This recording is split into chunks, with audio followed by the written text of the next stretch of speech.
Hi, Miss Miranda. I'm Lucy. I noticed that your son Alex was absent from school today. Is everything okay? Hi, yes, I'm sorry. Alex won't be able to come to school for a while. Is there anything specific that's keeping Alex from coming to school? Oh, nothing much. Alex said he wanted to go back to his hometown to visit his grandparents, so I took him there for a few days. I was so busy at work that I forgot to tell you. I'm really sorry. I see. That sounds like a nice trip. When do you expect Alex to be back at school? We're planning to stay for a few more days, but I'll make sure he catches up on any work when we return. He hasn't seen his grandparents in a long time, so I thought it'd be a good opportunity for him to spend time with them. I understand, but it's important for Alex to attend school regularly so that he doesn't fall behind on his studies. We have some exams coming up soon, and I want to make sure that he's prepared for them. Don't worry. Alex is a smart boy. He'll catch up on any missed work and do fine on the exams. I hope so. But I have to be honest with you. I'm concerned about Alex's academic performance and behavior at school recently. He's been struggling with his coursework lately, and I've noticed some strange behavior from him during class. Really? I wasn't aware of that. What kind of behavior? Well, he seems disengaged from the class and doesn't participate much in group activities. I've also noticed that he's easily distracted and fidgety during lessons. It's possible that there may be something else going on with him that's affecting his behavior. I haven't noticed anything unusual at home. Maybe he's just going through a phase. It's possible, but it's hard to say without knowing more about what's going on with him. But I think it would be a good idea to have him see a counselor or therapist to better understand what he's going through. I understand your concern, but I don't think that's necessary. Alex is just going through some growing pains. That's all. I understand your point, but as his teacher, it's my responsibility to ensure he gets the support he needs to succeed academically and emotionally. I would hate to see him fall behind or struggle with underlying issues. I appreciate your concern, Lucy. I'll keep an eye on him and let you know if there are any changes. Thank you, Miss Miranda. Please keep me updated on his progress and let me know if there's anything I can do to help. Hi, Miss Miranda. This is Lucy. I hope you're doing well. I wanted to follow up with you about Alex's behavior in school today. Hi, Lucy. Thanks for checking in. I'm sorry to hear that. What's going on? He seemed very disoriented and anxious and didn't participate in class activities. He's always sitting in the corner of the classroom looking for ways to shield his body. When I asked him about his trip to his hometown, he said he didn't go anywhere and was alone in the house. Oh, I don't know what's wrong with the boy. We did go on a trip to visit his grandparents, but maybe he's just forgotten. Apparently, he even took a picture with his grandparents and wanted me to print it out. I put some pictures in his school bag. You can open it to find them. I see them, but are you sure these are recent pictures of Alex? Because he looks smaller in these pictures. Oh, of course. I'm sure about it. Maybe because Alex has put on weight in the few days he's been with his grandparents. So you see it that way. Yes, but I noticed some bruises on his arms that looked like they were from someone grabbing him tightly, which had me concerned. I just wanted to ask if everything is all right at home. Oh, those bruises. Yeah, he fell down while playing with his friends. It's nothing to worry about. I can't say for sure, but the bruises looked suspicious. And how Alex acted today made me think that something might be going on at home. Miss Miranda, I have to be honest with you. I'm concerned that Alex may have been abused. The bruises on his arms are a red flag for me, and his behavior at school has been really concerning lately. What are you talking about? That's ridiculous. He's my lovely son. I've never had any reason to abuse him. I understand that, but the bruises are still concerning. I would really like to speak with Alex and get a better understanding of what's going on. You know that there's a counseling room for psychology, right? Please take some time to come here and participate in a counseling session with me and Alex. As his guardian, your presence would be required. No, I am not allowing you to do that. You can't put my son in there and turn him into a psycho. He's just going through puberty changes. Don't overreact. Puberty at 7 years old? I don't think that's a valid reason. Miss Miranda, I understand you may feel uncomfortable with the idea of counseling, but I believe it's important for Alex's well-being that we explore these concerns. I still don't understand why you're making such a big deal out of this. He fell down. That's all. I appreciate that you're trying to explain the bruises, but as a teacher, it's my responsibility to look out for the welfare of my students. And right now, I'm worried that something might be going on with Alex that's causing him to act this way. You should stop talking nonsense about my son. You are not allowed to touch or talk to my son anymore. I will find a psychiatrist myself, so he'll be treated on my terms.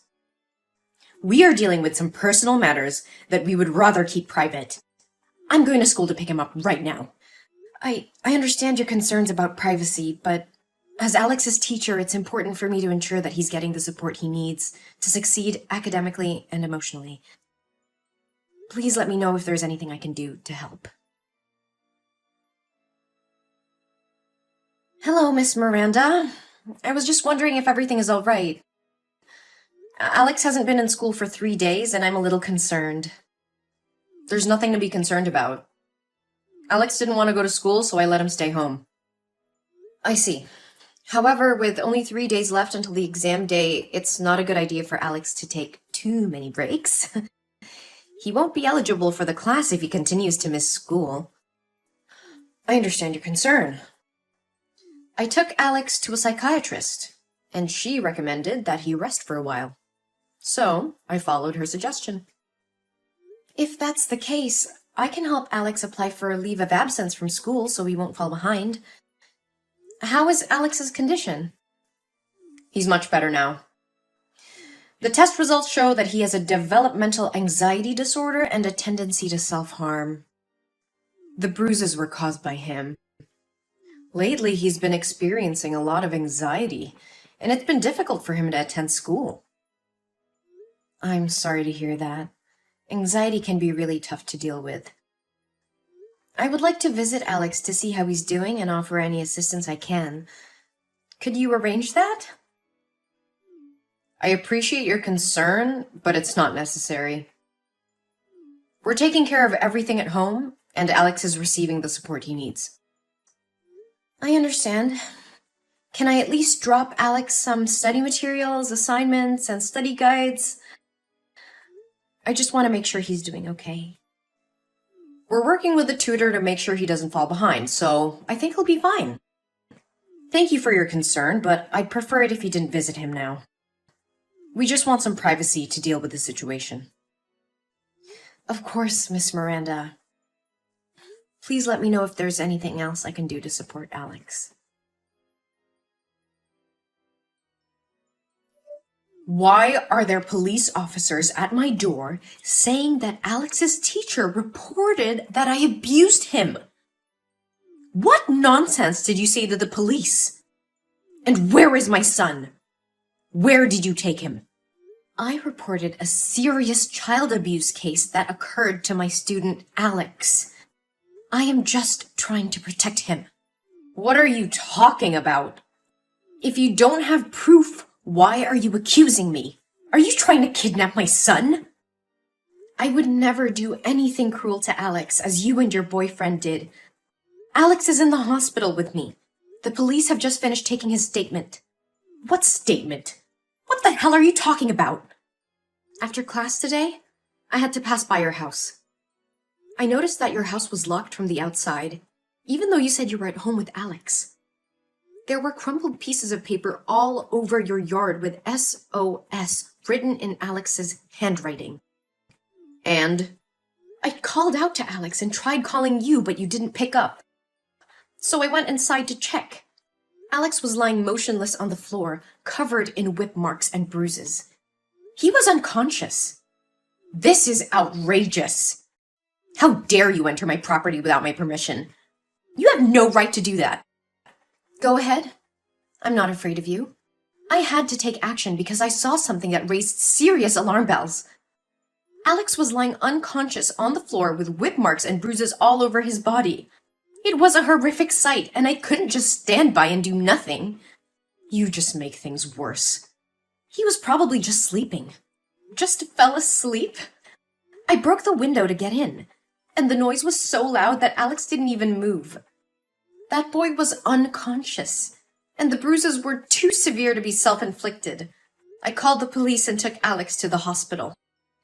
But I already told you he is mentally ill and tends to harm himself. He's hit himself before, and I wouldn't be surprised if he did it again. Alex's emotions are very unstable. He's in a constant state of fear and panic. He shows very similar behavior to children suffering from abuse, especially when he sees a man wearing a belt. Moreover, Alex has very serious back injuries. So how could a 7-year-old kid hit himself in the back with such great force? You're wrong. He has a developmental anxiety disorder, and the bruises were caused by himself. The psychologists at the hospital checked Alex, and they said his emotions were very similar to those of an abused child. It's clear that he was physically abused, and you're responsible for it. This is ridiculous. You have no right to accuse me of abuse. I would never hurt my son. I'm not accusing you of anything, but the evidence speaks for itself. Alex's injuries are consistent with physical abuse, and as his teacher, it's my duty to report any suspicion of child abuse to the authorities. Moreover, Alex told us everything. Sam, what you did to your son is despicable. You starved him for 3 days and then left him alone to go on a trip with your boyfriend. And to make matters worse, you are the one who let your boyfriend hit him. He said he begged for your help, but you did nothing but sat on the sofa and watched that man hit Alex with a smile on your face. How could you do that to your own flesh and blood? I don't have to explain anything to you. Alex is my son, and I can do whatever I want with him. No, you cannot. Child abuse is a serious crime, and you will face the consequences of your actions. I have already reported the abuse, and they will take all the necessary measures to ensure Alex's safety. You can't prove anything. It's your word against mine.